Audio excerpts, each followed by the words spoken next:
Sampah-sampah plastiknya itu diambil di jauhan. Yang sampah-sampahnya itu yang apa? Yang sampah-sampah biasanya itu kita ambil, kita kumpul di tempat sampah. Supaya kita bakar, kalau nggak bisa kita simpan baru dibawa pembakarannya di dalam situ di tempat pembakaran. Ya.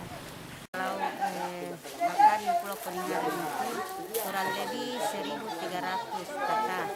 Kemudian mayoritasnya di sini 90% penduduk nelayan. Mayoritas penduduk.